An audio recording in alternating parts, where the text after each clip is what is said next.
Okay, now I think this is good. This is good.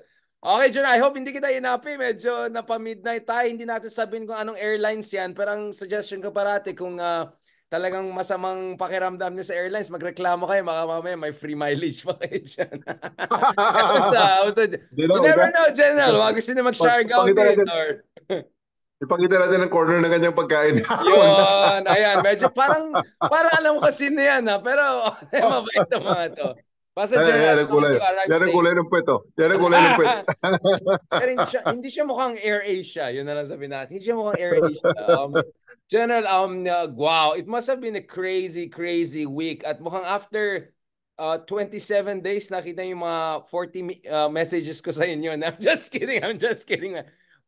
How crazy it was, General. Dapat nag-usap tayo nung Sunday, di ba? Tapos ako sabi ko Sabbath day, wala akong interviews and all. Yung pala, yung mahuli si Kiboloy nung Sunday. So sabi ko, naku po, nawala ako ng scoop. Nawala. Yun sana ang pinakamalaking scoop ko. So General, did you have a sense na on Sunday mahuli niyo talaga si Kiboloy nung last Sunday? Or nagkataon lang talaga?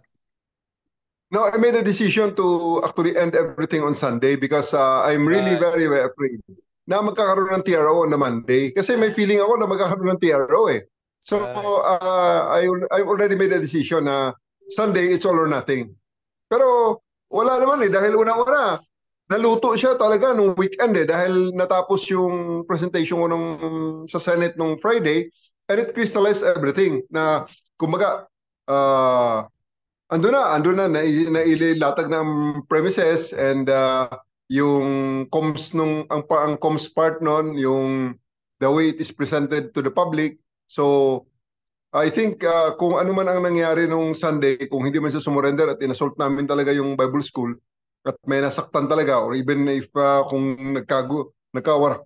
nagkawarak-warak yung Bible School, it will already be understood by the public kasi nailagay na natin nailatag ko na ang premise doon sa Senate hearing. Actually, it should have been Saturday afternoon, alauna. Ganun din, kasi ginawa ko na Sunday afternoon. Kasi nung Saturday, I realized that the first day of the bar is on the next day, Sunday. So, parang naawa naman ako sa Oo. mga estudyante nung eskwelahan ni Kibuloy. At hindi Oh. naman sila kasali doon. Dadadamay lang sila sa kalokohan ng ng amo nila. So, unilaterally, I extended the deadline by 24 hours. And I communicated that with Attorney Torion. Kaya yun ang na-pick up yata ng media na nagbigay ako Oo. ng ultimatum na 24 hours. Hindi, actually ang ultimatum nun is 6 hours lang eh. So I asked him to, I text him mga 6:20, mga 7 o'clock siguro na receive niya. So 7, by 1 o'clock, sabi ko, asulting ko na yung Bible School na yan para matapos na tayo, magkaalaman na. Kung meron, meron. Kung nandun, nandun. Kung wala, wala. Kung wala doon, tapos ako. Yun Pero pag lang. nandun, tapos din siya. Para to sa Bacoy eh. General, I wanna ask, ano yun, nasalami slice niyo yung buong 30-hectare compound na yan? At least naabotan niyo yung pinaka-last na huling last stand ni Kiboloy. Ano ba yung operational procedure na umabot sa ganitong punto na pasurrender na siya eventually? Actually, 3 months, pagka-designate ko, 3 months, 2 months before the assault, uh, tuloy-tuloy ang intelligence build-up. Maraming indicators. May mga indicators ng technical, may mga human intelligence, may mga surveillance. Kasi sinurveillance talaga namin ng area eh. I set up surveillance posts na nakikita namin ang loob. Talagang uh, hinahanap talaga namin and we found the indicators. Ando na mga indicators. Kaya yung naging legal question na lang palagi na laging inuulit-ulit ng abogado is that dapat specific yung lugar na you have reasonable grounds to believe. Talaga ang reasonable grounds namin na talaga nandiyan si KOJC. Hindi naman siguro reasonable na expect mo na with that kind of layout, isang building lang ang pwede mong isa-search dahil nandun ang tao. So obviously, that place is complex na kung gusto niyang mag-broadcast, di pupunta siya sa SMNI. Kung gusto niya magturo ng Biblia niya, di doon siya sa Bible School. Kung gusto niya magturo ng mga elementary high school at maghanap ng mga panibagong target, di doon siya sa elementary high school sa may GMC. Di ba? So, the guy moves around in that place. So, hindi reasonable na i-expect sa pulis na pag pumunta kami ron, nandun siya kaagad. Like, kahit na sa bahay mo lang eh. Bakit? Pag pinunta ka sa bahay mo, sigurado bang nandiyan ka sa sala? Hindi. Hindi sigurado sa sala ka. You could be in the kitchen, you could be in the bathroom, you could be somewhere else. Nandun ka sa labas. So, ganun din. Multiply mo lang yung area because yung buong 30-hectare compound, kanya yun eh. It's his kingdom. Kingdom nga eh. Kaya nga kingdom, meron ba namang king na nandun na sa trono niya? Hindi eh, wala eh. So, ganun nga. So, hinanap namin and then nang nasa loob na kami, nang unang salta namin, pinuntahan kagad ang lahat ng mga buildings kasi at may priority kami ng mga buildings noon. Yun, napakasobra ng resistance. Nakita nyo naman, pinakita ko sa video, di ba? How they treated us, yung sinasabi ni Katiil na red carpet, yung pala ang red carpet na sinasabi ni Katiil na kung legal lang daw kami lahat, maglalatabi siya ng red carpet, which is total bull. Kasi legal naman talaga kami. Tapos yun ang red carpet nila. Sinusundan ako ng malaking bullhorn. Well, General, mukhang ano ba talaga nangyari dyan? Naging architect ka ba or interior designer? May mga memes ako nakita, naging miner daw kayo. I mean, may underground tunnel ba daw sila? I mean, mukhang alam na alam mo na yung layout ng compound by now, General Torre. 3 years ako sa Mapua. Engineer pala talaga. Engineer pala kayo. Yung pala 3 years ako sa Mapua bago magpulis. Civil engineer na to, tunnel engineer na to. Ano ba talaga? Alam na alam niya. Tsaka kulang na lang. Easy ako. Pero syempre natapos ko ang basic. Ang basic kasi ng engineering, pare-pareho yan eh. Ang first 2 years yan, pare-pareho yan. Tapos mag-specialize na lang sa 3rd to 5th year. Pero hindi naman actually. Well, more than having the technical background, talaga police experience yun eh. Ang nangyari talaga doon is police experience, the old school policing. So nang nakita namin na grabe ang kanilang resistance. So kulang ang tao ko. Kasi sabi nila, binoblow up nila na 3,000 ang tao ko, 2,000 ang tao ko. 2,000. Ano ba number? 2,000? Ano ba talaga, General? More than that. 4,000 plus. Umabot kami ng 4,000 plus. Kasi nagpadala si Chief. Nagpadala ang una naming salta nung Monday na yon is nung Saturday na yon, yung August 24 is 3,500 ang dala ko eh. Pero isipin mo naman, the next day, Sunday evening, hindi, tama, Sunday evening. Diba, Saturday ang una naming punta, tapos na Sunday kinaumagahan. Nung that night, hindi nga namin sila napigilan na sinarado nila yung highway.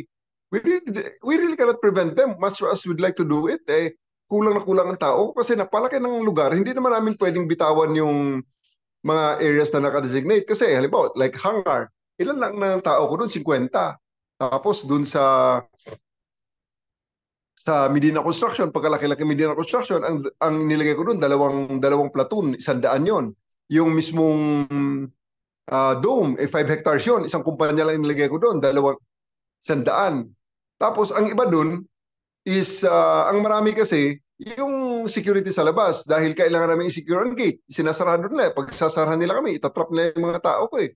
Tapos, yung traffic, yung arresting ko, magkaiba yung tactical na may mga baril, konti lang yun.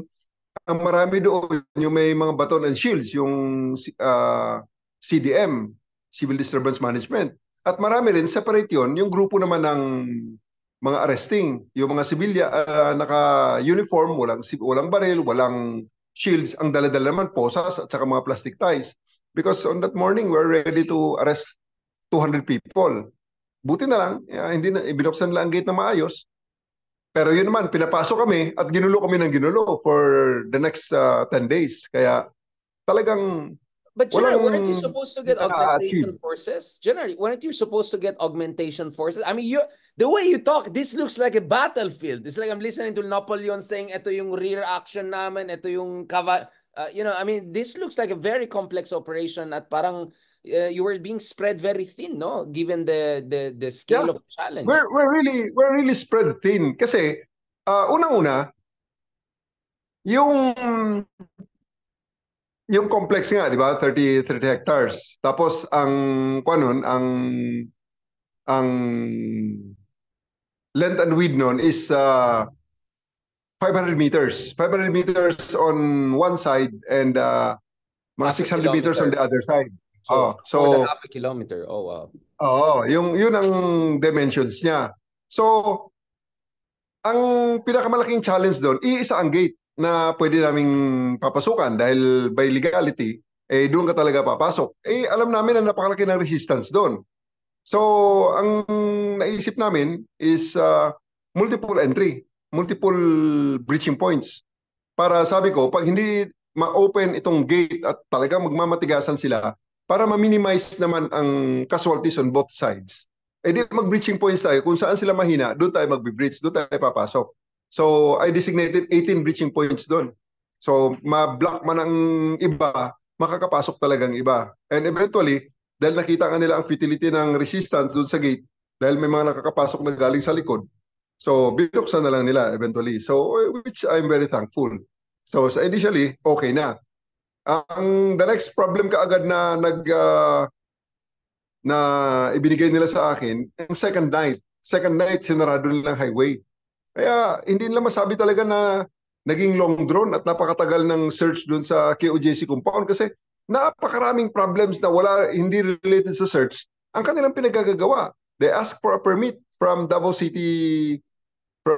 City LGU. Binigyan sila ng permit na mag-rally sa loob ng KOJC compound. Bigla naman silang lumabas at isinarado yung highway. And that's the highway in front of the airport. So, can you imagine ang kalbaryo na inabot ng mga logistical nightmare yan. Yeah. And nilagyan nila ng dalawang malaking crane, naglabas sila ng dalawang fire truck, naglabas sila ng dalawang wing van, ang isa ginawa nilang stage. At napakarami nilang barriers na inilabas at inilagay sa gitna ng kalsada. Tapos nagsisisigaw pa sila na nangtitirgas ang pulis. Ang daladala nila is mga fire extinguisher at binubugan nila sa amin sabay sigaw na nangtitirgas ang pulis. Mga ganong machinations ba? Which is very, very... Mukhang may training yata. Ano, may pinapanood ba sila na civil resistance? Yes, may training sila. May military training people sila. Power? May militia sila. And they were trained by government forces also. Kasi before, partner man sila ng government. But True. they used that government training against the police and the other government forces. So, they were trained. They were trained by us. Totoo ba meron sila mga Hamas-like tunnels? May mga nagsabi ng gano'n na may parang tunnel, baka may tunnel sila na pang Hamas. Yung underground tunnels daw. Meron ba talaga doon sa... Yun actually ang hinahanap ko kasi hindi namin talaga pwedeng i-ignore yung sense of life based on the life and motion detector. LM yun eh. LM, life and motion detector. Hindi pwedeng ikwan yun. Hindi pwedeng i-ignore yun na there's movement 8 meters underground. Hindi pwede yun. Kaya yun talaga ang pinagsimulan ng research namin kasi nga ang initial namin na iniisip, bunker. Kaya nung eventually, nung mag-surrender si Kibuloy doon sa Bible School, I believe na anyway, may oras para sa lahat at darating din tayo dyan. Ayaw niya makita namin kung ano meron sa Bible School sa loob. Kaya he decided to surrender na lang. Kasi kung hintayin niyo pang i-assault namin, makiklear namin, malalaman namin lahat ng sikreto. Okay. So, kaya actually, sinabi ko rin doon sa mga tao ko na kung si Kibuloy lang lalabas, itutuloy pa rin namin ang assault kasi hanapin namin yung apat niya pang co-accused. Kaya ayun, biglang nang lumabas, sumurrender, kasama ng co-accused niya. Kaya nawalan kami ng rason na pasukin pa uli yung Bible School. So yun yung potential motivation. So, kasi sabi nila, ultimate sacrifice daw ang ginawa niya eh. Parang ginawa niya para sa bayan. Hindi naman siya namatay. Arresto, surrender, ultimate sacrifice. What's the facts of the case? Kaya kalokohan yung sinasabi nila na sumurrender hindi sa pulis. Ako, hindi totoo yun. The first contact with authority is my representative, si General Romeo Macapas. Yung nakita niyo selfie. Di ba? So at the end of the day, di ba, yung pinablish na unang-unang lumabas sa selfie, pulis yung nandun pulis ang kumuha nun Intelligence So services that's the first contact niya. Yeah. Kung sabing sumurrender sa iba, hindi Ang unang contact niya talaga. Kaya ang nangyari lang, the role of the other government agencies involved in that is prisoner transport. He's a prisoner already sa Bible school pa lang. Kaya dinala na lang siya from his place of apprehension to his ultimate place of detention, which is Camp Crame doon sa may custodial center. In-assist na lang kami ng other government forces. Unfortunately, siyempre, ang abogado niya, gagawin talagang spin yun na sabihin na he was not captured but he surrendered. Good luck with them sa kung paano nila i-explain sa judge yan. Para sabihin nila, they were not obstructing, the exercise of... Good luck to them sa explanation nila sa judge kung paano maging plausible yan. Tapos may isa pang uhuging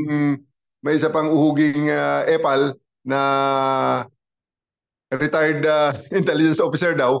Pero ang totoo, kilala ko yun kung talaga yun, epal-epal yun. Akala siguro magaling siya.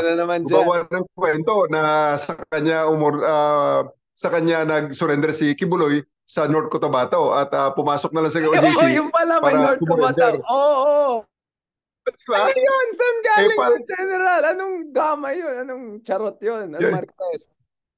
Yun ang sabi ni Secretary Abalos na kwentong kutsero. Talagang sabi niya kwentong kutsero yan. Kasi nga, yung epal na yun, feeling niya, magaling siya. Retired yun, intelligence officer kuno. Wala rin naman ang napatunguhan ng karir niya. Kaya ngayon, naging asset na lang siya from intelligence officer to intelligence asset. He wants to make himself relevant kasi mukhang tatakbo na naman sa politika yung loko na yun. Kaya he made a story na talagang very damaging yun That's very damaging to other agencies kung hindi explain. Exactly. Kasi sinasabi niya, sumurrender sa North Cotabato. Pagkatapos, dinala niya papunta sa hangar ng KOJC to surrender through the old airport. For him to do that, first and foremost, he has to pass through a gate, either one of the gates. Kasi may 2 gates na pwedeng gamitin doon. Ang isang gate doon is controlled by the CAAP and the other one is controlled by the Air Force. So saan siya dumaan? Na illegal ang kanyang ginagawa because harboring criminal yun So may in-imply siya na compromising itong services or tumulong? Napakalabo nun. No? Halimbawa, saka sabihin natin, sige, may iba pa siyang daanan na hindi natin alam kung saan siya dumaan, basta nakapasok siya sa airport premises.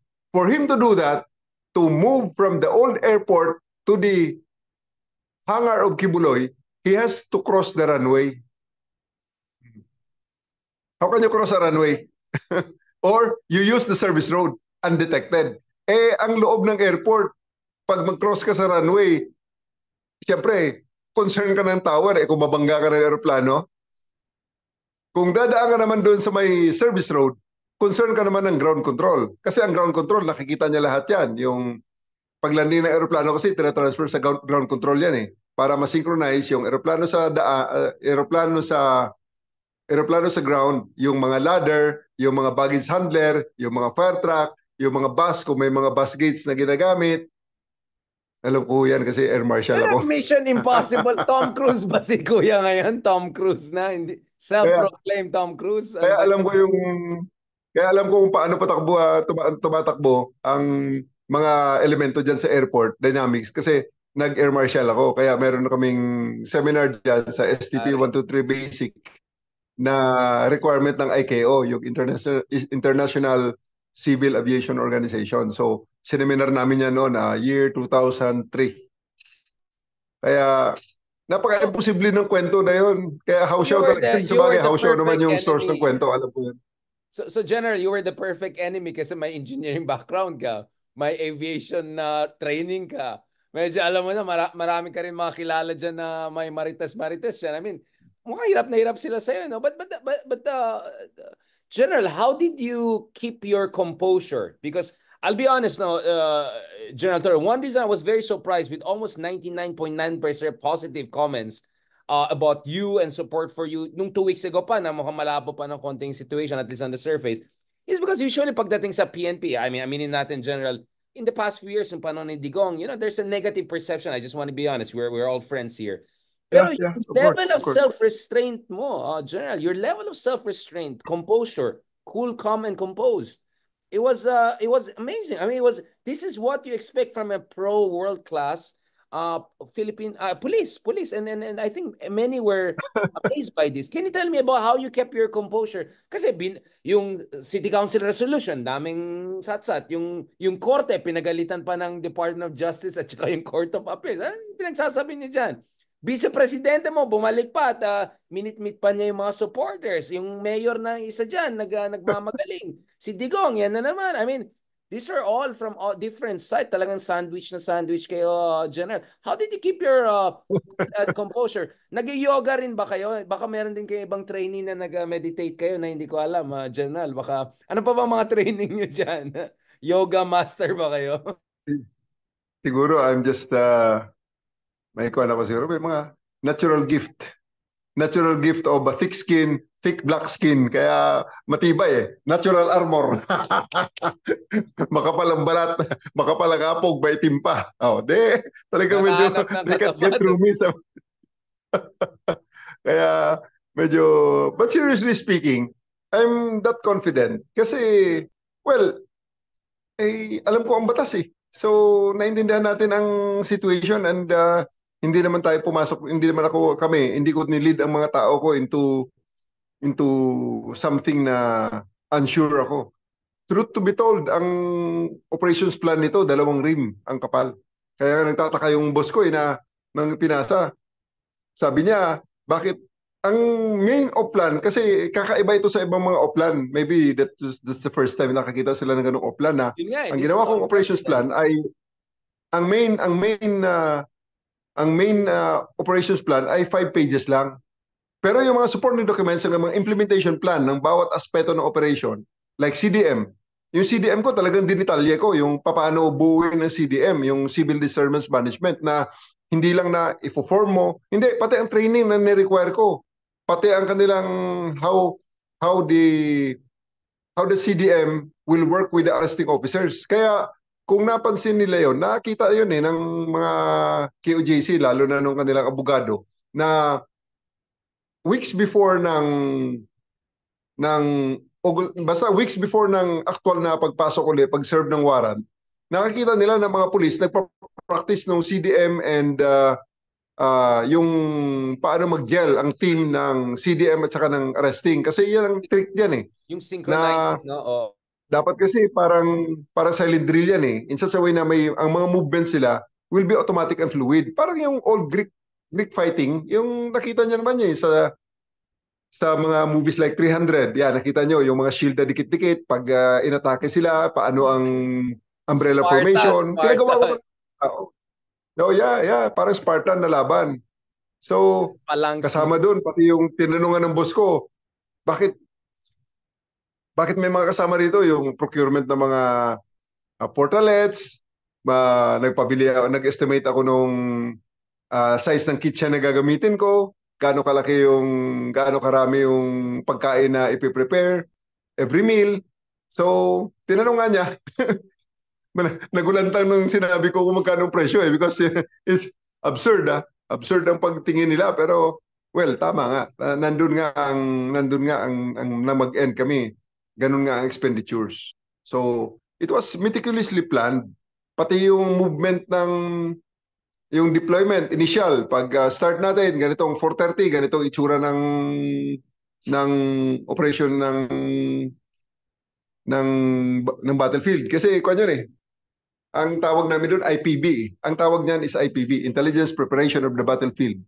So, sa conventional warfare, ganun eh. Pero in-apply natin dito yung IPB. Kami dito, General. I mean, napa-workshop ka mga tao. Dami nagre-react dito. Ang dami mga acronyms. No, but this is very helpful. Ako naman kasi, General, I usually talk to people in AFP military dahil West Philippine Sea talaga yung specialty ko dati. But tuwan-tuwa ako kasi marami akong mga kaibigan. Si Mayor Magalong, kaibigan natin from PNP, yung si Tito Conde ko, Roger Conde, mga police din. So interesado talaga ako kausapin din mga strategic thinkers, no? Sa Philippine National Police. And I was actually told by folks, our common friends, na you are a strategic thinker and that I need to talk to you talaga to pick your mind. So General, I'm very happy you're laying this out for people because dapat makita nila may mga matatalino talaga na strategic thinkers sa Philippine National Police, hindi lang sa mga iba't ibang services ng gobyerno. I want to ask you, General, about this issue again. When you were appointed to take charge of Region 11 dyan sa Davao, no? Were you expecting this moment? Did you have a preparation coming in? Kasi tricky talaga yan eh. It was gonna be a tricky appointment and mukhang lahat ng mga matatalinong tayo alam nila saan papunta itong unit team na ito, no? Now, I don't want to put you in trouble with the other side of this equation yet, but I just want to look at your psychological preparation. That was a hard appointment, but also that was something that could prove the mettle of your leadership. Pag nang ma-appoint ako rito kasi, when I was appointed here, meron pang Task Force Kibuloy na talagang I'm just a small part of it. May talaga nakatutok talaga para kay Kibuloy. And then one thing led to another. And yun na nga, I was eventually tasked na ako na lang ang mag-plan and mag-lead. Kasi supposedly pag upo ko after a week or two, implementation na uli. So sabi ko, kung ibigay niyo sa akin yan, I just would like to ask you to give me time to plan so I will succeed or fail according to my plan, not on the plan of others. So sabi ko, I may need a little bit more time para magawa itong mission na to. So right, to tick taking all the into consideration boxes, actually yung mga actually I'm from Marbel, 4 hours away from Davao lang.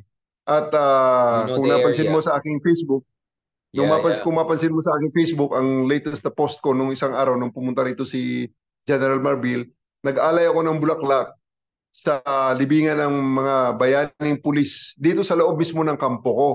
Opo. Kasi sa bato doon ay nakasulat ang pangalan ng tatay ko.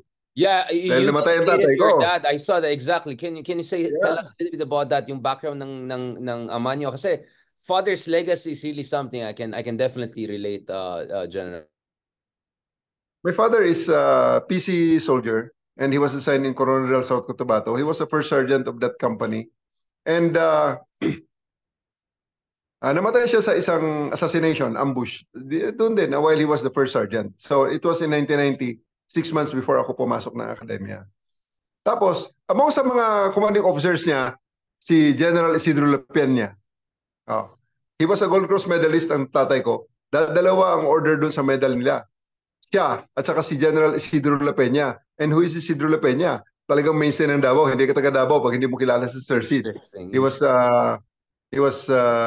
very close to the former president. He was even appointed as head of customs. He was also appointed as head of the PIDEA. So, kilala talaga siya. Tapos isa sa mga CEO rin ng tatay ko, nandito lang, very close naman kay Vice President, si Ben Hormungao. So, basically, marami akong kilala. And Senator De La Rosa is a good friend of mine. He's a shooting buddy. Our friendship si Bato na came down, no? Si Senator De La Rosa came down during the operations, right?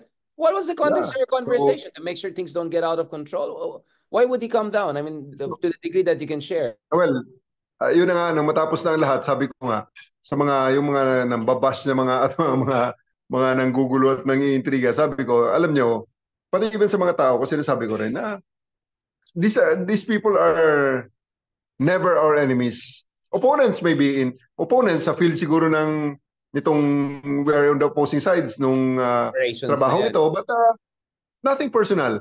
These are roles that we play. They have their roles, we have our roles.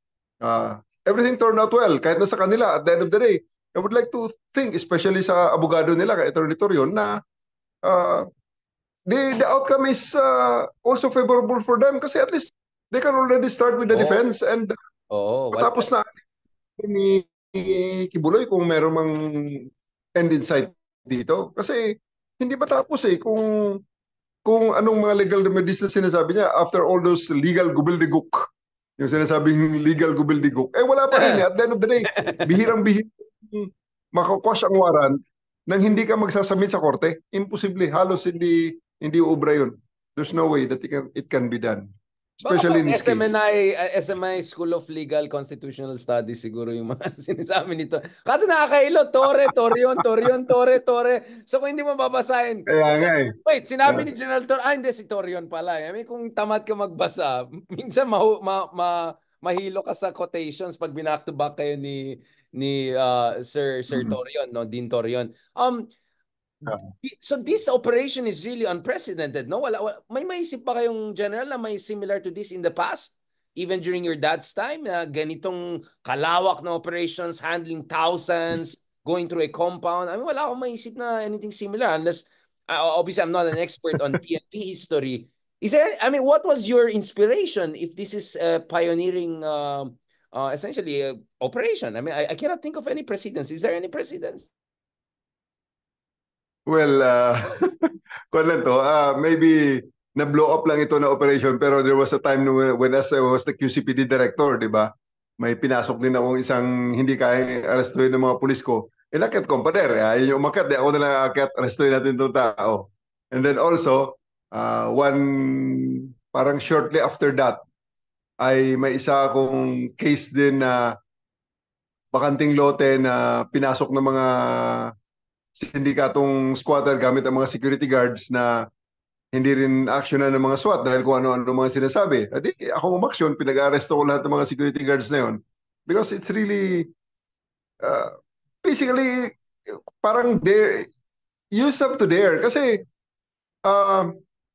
yun na nga ang isang hindi ko rin masisisi ang mga kapulisan ko na marami ang nag-aalinlangan dahil nga napaka-vulnerable ng situation ng mga pulis sa disciplinary cases. Konting kibot lang kahit na ikaw ay inintriga lang, pwede kang makasuhan and eventually kung ikaw man ay ma-exonerate, ang pagdadaanan mo ay butas pa rin ng karayom, gastos mong sarili yon, buntot mo hila mo. Kaya maraming mga pulis, you have to pay for your own lawyer. kaya maraming pulis na nagiging ang principle na lang sa buhay ay non-interference. Kasi Play safe. Play safe. kung wala kang ginagawa, mas safe ka sa from the repercussion of the aggrieved party na kasi nga sa totoo lang the police is never and should never be neutral. Ayun ang prinsipyo ko yan eh. The police is never neutral in any instance, in any conflict. The police can never be and should never be neutral. Kasi nga sa kwan pa lang eh, sa 'di ba sa PNP him pa lang eh. Kriminal aming kalaban. O, di may kalaban ka? Wala eh. Hindi mo pwede sabihin na kriminal aming kaibigan eh.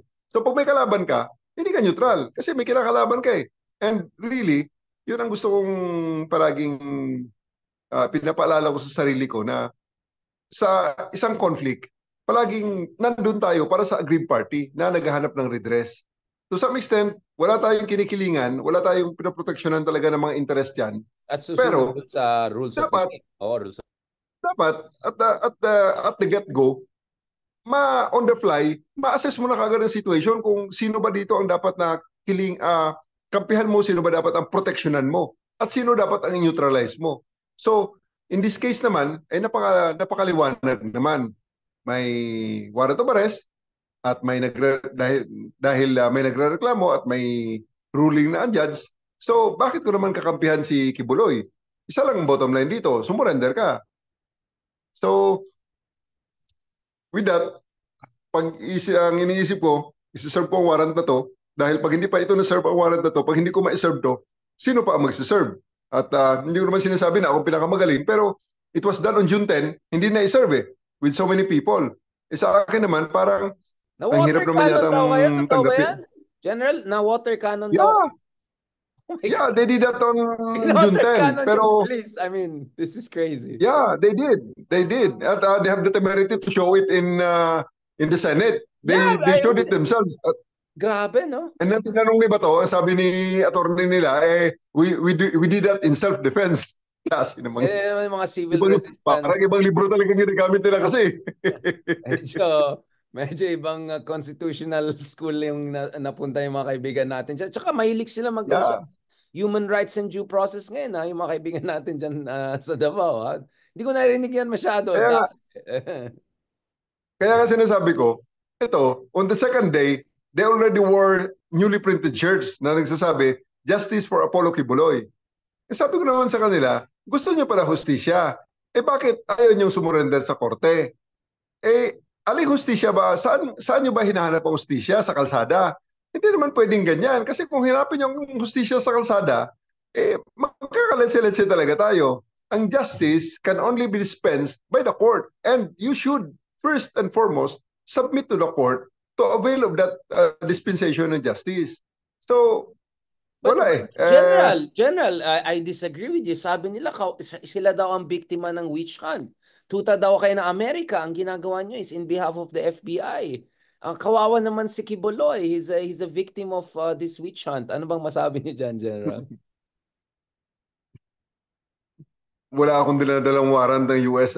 So, alam namin na may warrants sa US, but that's the least of our worries. Ang warrant na dala-dala ko, issued by the Pasig Court. At saka yung sorpresa sila doon sa na-sorpresa sila doon. Akala nila hindi ko alam yung warrant na lumabas ng August 8. Kasi nasa June 10 wala pa yon. August 8 is a warrant for violation of 5B, Section 5B of RA 7610. Ano yun? Sex with a child. Minor. Yun ang warrant niya. Hindi, ganong ginigrill ako sa Senate na you don't make insinuations on this guy. Sabi ko, hindi naman ako nag-insinuate eh. Ang nag-conclude nito na merong probable cause is ang judge, kaya nga nag-issue ng warrant eh. So, there's no insinuation whatsoever. I'm just reading the exact passage of the law na naging basihan ng pag-issue ng warrant of arrest. So, yun. That's why I'm very confident na talagang what we're doing is based on our laws. Yeah, law is on your side. Papunta tayo sa last part. I want you to rest and ubusin yung burger from Philippines. Ay, sorry. Hindi ko dapat sinabi yung airlines na. Mamaya. It's 12:30. It's like, alam mo na, we're not at our best. Yeah. Kunyari, walang palusot lang. General, last part. I know this is, I probably have to talk to the PNP spokeswoman on this issue and all, and don't worry, I'll reach out. But to the degree that you can share your opinion, kasi naalala ko last time nag-usap tayo, sabi mo, you're under a lot of pressure. But ngayon, siyempre, nag-1-2 punches. Si Alice Go, Kibuloy, but, there's still Bantag. From my part of the world, Cordillera region, there's still Teves. And of course, some are even wondering if ICC eventually comes in. And of course, si Senator Bato de Rosa has a lot to say about that. To the degree that you can talk as a director in Davao, I know this is a national issue.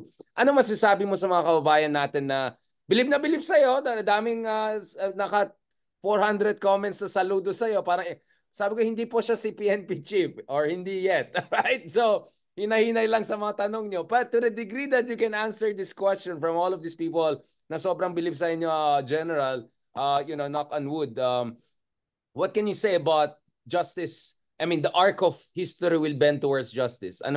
May reassurance pa kayo dyan o ano lang? Tuloy-tuloy lang itong pardagulan na to, marathon na to. Ano yun? Paulit ang question? Yung, ano yun? About justice? Sinabi para sabi ko baka hindi makasagot to si General eh. I was just saying, people be optimistic na sunod na rin sila Bantag, Teves, yung mga ibang fugitives. As simple as that. That's really my question. Huwag mo nang pansinin yung sinabi ko. Depende sa kung anong orders. Pero at the end of the day, part ng trabaho ng PNP talagang manhunt eh. At it will be a grave dereliction of our duties if we don't heed the order of the courts. Kasi wala na, mag-breakdown na tayo mag-breakdown na ang justice system natin pag pag hindi natin sinunod ang utos ng korte na iset aside natin for whatever reason yung mga warrants of arrest. Kasi ang warrants of arrest kasi ang sinasabi niyan, there's a judge saying na I found that probable cause to charge Mr. Ganito, so you have to bring him to me. Yun ang kanyan. And ang dapat dyan, we all have to, sa security forces, especially sa law enforcement, we have to implement that. We have to heed that. At saka sa mga affected na mga tao, dapat they should voluntarily surrender na lang and have their day in court. Kasi they will also be given the free, a fair trial naman eh. Yun naman ang assurance ng ating courts naman eh. So, otherwise, there will be a total breakdown in our society. Ang isang challenge lang na nakita ko ngayon is that medyo, yun nga, education system ng Pilipinas, mukhang kailangan talaga nating medyo, or maybe nakita ko na propaganda. Like for example, kanina, edi arraignment. Sige lang. Arraignment kanina. So, ipinost ngayon ng abogado na Kibuloy pleads not guilty. Eto na naman. Pagka-post, mura na naman Katore. O ayan, not guilty, not guilty. Anong sinasabi niya? Oh, yeah. Na may kasalanan siya po si Oh my God, Kibuloy. yeah. Oh my diba? God. So, Kailangan ng i-explain basic mo na naman na, i-explain mo na naman na lahat ng tao, pag binasahan ng sakdal, automatic yan na not guilty yan. Almost 99% not guilty. And if they don't enter a plea of any plea, the government will automatically enter a plea of not guilty for them so that there will be trial. Kasi pag nag-plea na sila ng guilty, wala ng trial. Which is okay naman. In some instances, meron ganyan. Plea bargaining na lang. Pero, i-negotiate mo na lang. Yun nga. Oo. Actually, si Senator Raffy Tulfo, di ba? Sabi niya, dapat magkakaroon ng basic legal education ng mga kabataan pa lang, no? Para hindi umaasa na lang sa mga abogado or mga bolero ng mga kunyari abogado dyan. Basics lang yan eh. Pleading not guilty doesn't mean you're innocent. As simple as. Totoo. So it's really very disheartening kasi yun nga, yung mga anak ko, in all this, ang nakaka-apekto talaga sa akin yung mga harassment na ginawa sa anak at asawa ko eh. Talagang ang social media pages nila, social media accounts nila, talaga namang tinatadtad eh. Very foul naman yun. Foul naman talaga yun. Foul talaga niya. Talagang walang ya. But speaking of foul, di ba, sorry, hindi ako nagtatanong. Madami nagtatanong dito. Sampalin ka daw nung mayor na isa. Yung mayor daw na isa. Sasampalin ka daw, General. Ano nangyari doon? Tapos, pinagtawanan mo lang siya? Sige lang, tignan natin. Ginanon mo ba siya? Yung mga sigas. Sinagot na natin before yun. And nagkita naman actually doon sa hearing. Akala ko, lalapitan ako eh. Nag-isip din ako actually lapitan siya and makipagkamay. Kaya lang, sabi ko parang baka will steer. Medyo, kumbaga, tumining na yung hornet's nest. Huwag na nating steer pa. Kaya na lang natin. General, a gentleman, a successful general, a meticulous policeman. Thank you so much, General. May your star continue to rise and may you continue to serve the country best way possible. And please take care of yourself. Please stay safe, and our prayers and love with you, General. Is there anything you want to share before we wrap up this almost 1 a.m. conversation, aside from calling out yung isang airlines na late dahil. Kaya talaga, Richard, talaga mamaya malasin na tayo dyan. Ayoko na lang tigilan. Hindi, mahal ko na sila. Mag-personal ng grata sa akin, hindi na komentahan ng ticket. Anyway, ako nagpapasalamat sa inyo, Richard, at sa inyong mga tagapakinig. At sana patuloy niyong help us in educating our countrymen also sa mga issues na ito so that mas ang mga aso ko nandun. Nag-iingat. Anyway, thank you very much for the time that you've given me to explain all these issues. And I do hope to have similar talks with you in the future on other issues. Yes, hopefully in person next time. No, General, hopefully in person next time, either dun sa TV show ko or in my other studio podcast para kasama din natin makulit na iba sila. Secretary Llamas. Marami ba dapat natin kasama eh. Masaya to. And we hope to catch up also soon again. General, magpahinga po kayo. Enjoy niyo yung natira pa sa burger niyo at humingi kayo ng extra dyan dahil sa late flight na yan. Pero mahal naman yung Philippine Airlines, just to be clear. Wala na akong problema. Thank you. God bless. Thank you, Richard. Salamat. Salamat po.